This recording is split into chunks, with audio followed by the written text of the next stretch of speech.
Agreeing to stay late and help with closing was my first mistake. I'm one of those doormats who feels morally obligated to lend my services, even if I'm off the clock, in order to keep a small business running. Especially if the owners are nice. We're all just in the same boat trying to navigate the seas of life after all. Getting off the bus before my stop was my second mistake. It was unreasonably mild for mid-December, and despite the light mist that hung in the air, it was pleasant enough for a walk. The Christmas goodies from grateful clients had already begun piling up on the break room table at work, and I had several pounds to shed as a result. The forecast for the rest of the week wasn't favorable, so that night was my best bet for a comfortable 4-mile walk to my Cambridge, Massachusetts home. I disembarked the bus in Watertown, about half a mile from the Cambridge line. Mount Auburn Street is pretty well trafficked, being a wide thoroughfare with one of the MBTA's busiest bus lines, so I felt pretty secure, even as a petite 20-something female walking unaccompanied after 11 p.m. Besides, creeps don't come out in the rain. Right.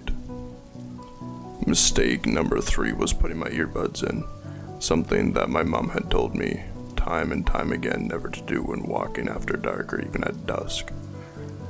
This isn't to say that I'm one of those wild youths who thinks she's invisible, despite the evidence to the contrary. I'm actually an extremely cautious person. I don't drink, do drugs, go to parties, or engage in any other activities deemed reckless. Hell, I won't even cross the street at the walk signal without looking both ways twice. That night, I simply wanted to enjoy a nice walk home in mild weather and listen to my music, and after weighing the odds, decided that I could let my guard down just this once, so sue me. The street was surprisingly deserted, even for 11:30 p.m., and while I admit it made me feel a bit uneasy, it was probably safer to just keep moving than to stop in a shadowy bus stop littered with cigarette butts and fossilized gum, and wait 25 minutes for the next bus. I had just crossed the line into Cambridge when I heard them creeping up behind me. No, heard is the wrong word. I could hear them over my music. I sensed them. The hairs on the back of my neck had suddenly stood at attention, and a shiver ran down my spine. I glanced behind me. 3 men, jock-looking types, were tiptoeing towards me in an almost cartoonish fashion, as if Bugs Bunny taught them how to sneak up on people. No more than 3 feet from me, startled by what I can only describe as a sight I had never expected to see, and one which will be forever burned in my subconscious. I stopped in my tracks and spun around to face them. "You looking for some fun tonight? Why don't you come back to our place and we'll show you a good time," the tallest of the men said. That's when I noticed what appeared to be a taser poking out of the somewhat too long jacket sleeve of the shortest member of the group. My heart dropped in my gut with a splash and my hands went cold. No thanks. I was amazed I'd managed to find the words at all, let alone coherent ones. It's true what they say about genuine fear. You really do freeze up. Aw, come on. We'll treat you nice, won't we, guys? One of his accomplices responded with a statement so crude I won't repeat it here. That's when my muscles loosened up and I turned and ran. Get her! I took off down the street, running as hard and as fast as I did when I was 8 years old, and I was known throughout my neighborhood as the speed demon. I should have screamed, but I was unable to force any sort of noise past my vocal cords. I had pepper spray on me, but it was in my backpack, meaning I'd have to slow down and unshoulder the damn thing in order to find it. The cemetery was on my right. Without thinking, I flung myself at the chain-link fence and scaled it in record time, plopping myself down on the grass on the other side. For those who don't know, Mount Auburn Cemetery is America's first garden cemetery, consecrated in 1831, shared by Cambridge and Watertown. It's a beautiful multicolored 170-acre oasis of sprawling hills dotted with ornate and history monuments, and over 700 different species of tree. I like to call it a little slice of heaven on earth. The winding paths, too many to count, lend to a maze-like quality that ensures visitors will become lost if they don't pick up a map at the front of the gates. Unless, of course, you're like me, and you've walked through the cemetery so many times you know it like the back of your hand. The three creeps surprised me by following me in, but I knew that my familiarity with the place gave me an advantage. I took off again, disappearing past the visitor center and down the main path, which forks off in multiple directions almost immediately. One fork leads up to the ridge with an old, historic graves. The other leads down into a shaded little valley of mausoleums. I took the lower path, figuring Mausoleum Row probably had decent hiding spots. I could hear footsteps behind me, though, and opted to run through the valley and out the other side instead of wasting my time trying to break into a tomb. The sky that night was a light purplish, thanks to the thick layer of clouds that hung heavily over the city. So although it was dark, it wasn't pitch black, and my intimacy with the landscape allowed me to ascend and descend and helped me avoid perilous drops. I followed roads up and down and around, alternating between avenues and dirt paths, hoping to throw them off my scent. I was quickly becoming tired and finally feeling as though I may have lost them. Crouched down behind a statue that sits along a ridge. My lungs were burning, courtesy of my asthma and the marathon I just ran, and I wheezed as I tried my hardest to quiet my gulps of air. 5 minutes passed with no sign of the creeps, and I was about to dial 911 when I heard their voices approaching. Shit. I ended the call before I even went through. I couldn't risk being heard. I could see lights bouncing off of adjacent headstones, and realized they were using their phone flashlights to illuminate their way. I hadn't dare used mine, even once, as it obviously would have given away my position. That's when the tears came, silently. I knew what they were going to do to me when they found me. And this deep into the cemetery, nobody would be able to hear me scream. Would they let me live afterwards, or would they kill me and dump me in a shallow hole? They'd probably leave my corpse in plain sight, an open-air grave to forever mar the tranquility of this place, even after I'm discovered and given a proper funeral. I suppose there could be worse places to die. Had this been my end, I would have died in one of the most beautiful places on Earth, surrounded by migratory birds and hundreds of species of trees and some of America's greatest thinkers and writers. "Dude, we're not going to find her," I heard one of the men say. "Can we just get the hell out of here?" "Shut up and stop being a pussy," another replied. He sounded like the leader of a pack of douchebags. They were so close. All they had to do was peek behind the statue and that would be it for me. I was frozen in place and unable to do anything but squeeze my eyes shut and listen.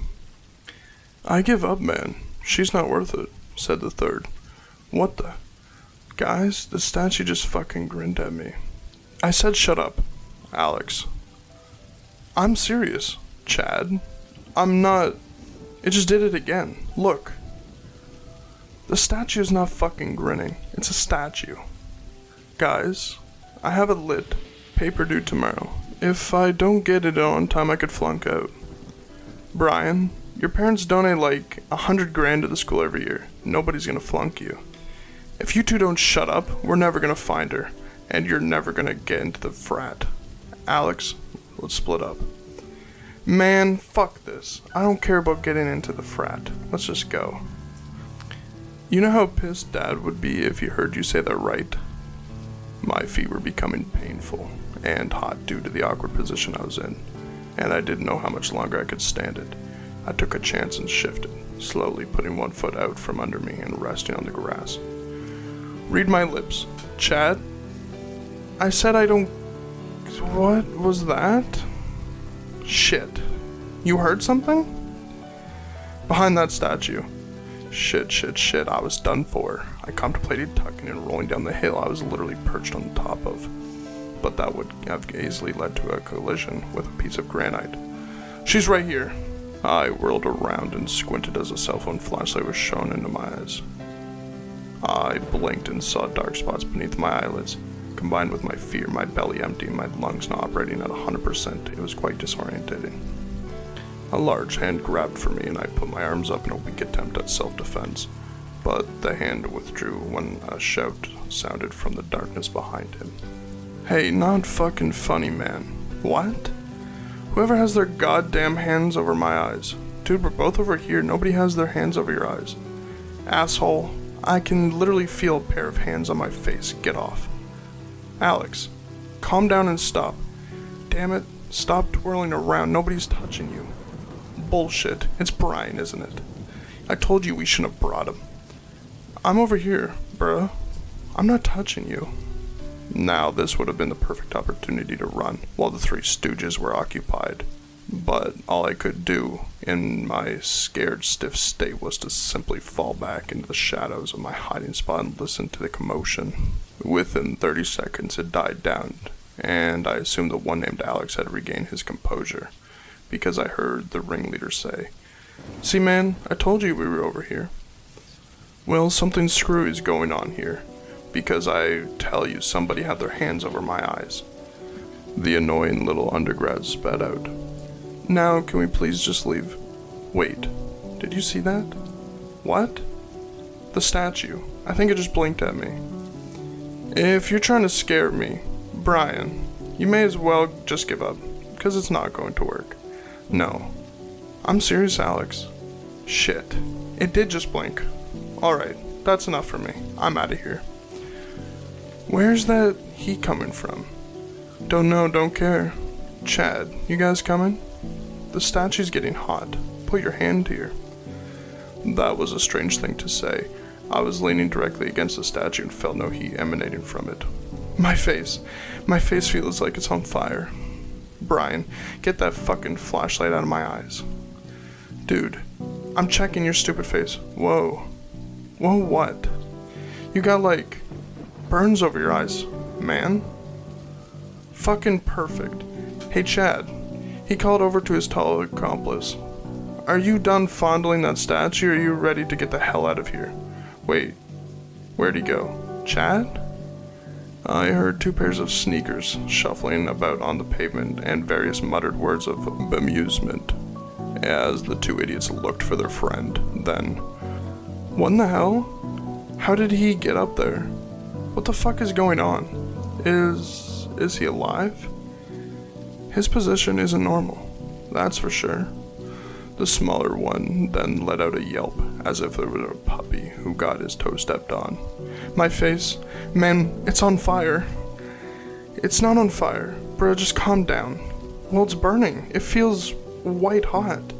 Dude, Alex, your face is turning black. I think we should... His words were replaced by choking sounds followed by a sudden crunch of bones and then a dull thud as something hit pavement. Brian! Then there was silence. I waited about 5 minutes before edging carefully out from behind the statue. Pulling out my phone, I turned on the flashlight, illuminating the path in front of me. The only sounds were the delicate hoot of an owl and my own wheezing breath. 2 men were sprawled across the pavement.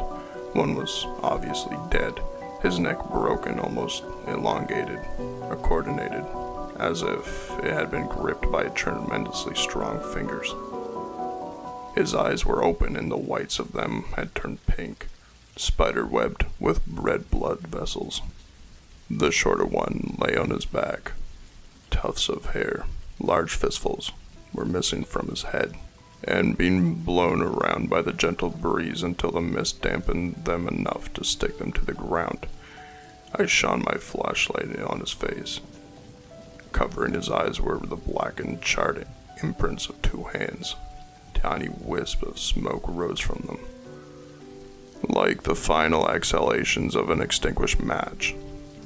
Suddenly, his eyes flew open and I staggered backwards, nearly falling on my ass. He began to scream, a high-pitched shriek of pure, unadulterated terror. He scrambled to his feet, still screaming, took off down the path and disappeared into the darkness.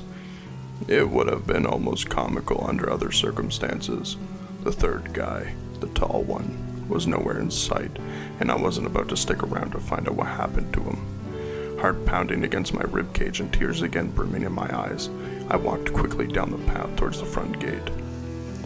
I never reported what happened. Not only was I embarrassed that I had put myself in such a situation, but I didn't even know how to process it, nor did I know how to explain what happened to those three punks. I wanted to forget about it, not turn into a blubbering mess while I recall my ordeal to the cops who were just as likely as I was to place the blame on me. The body of the first victim was found early the next morning by Mount Auburn groundskeeping staff. He was quickly identified by the police as Brian Coolidge, a 20-year-old sophomore at Boston University. The bones in his neck had been crushed with so much force that several of them had turned to powder. Almost immediately after his identity was revealed to the public, BU reported to two other students, 19-year-old Alex O'Reilly and his brother, 21-year-old Chad O'Reilly, missing. They were last seen the previous night, exiting Alex's dorm with Brian Coolidge. Chad's body was discovered 3 days later by birdwatcher. The 6'3" man was tangled in the highest branches of a tall sugar maple, face up. The birder watched through a pair of binoculars as a red-tailed hawk deftly plucked one of Chad's eyes from its socket, the tenon snapping like a rubber band. Alex remained missing until March, when his corpse floated to the surface of Halcyon Lake. Authorities believe that he fell into the tranquil little pond in his haste to flee, and the mud on the bottom acted like quicksand.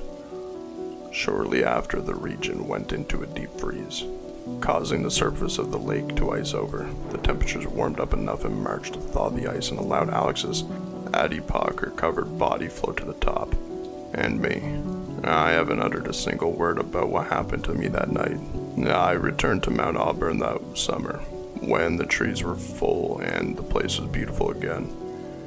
I wanted to try to locate the statue I had hidden behind, though I had never been entirely sure which one it was. Like I said, I know the area pretty well, but it had been disorientating in the dark with 3 men after me.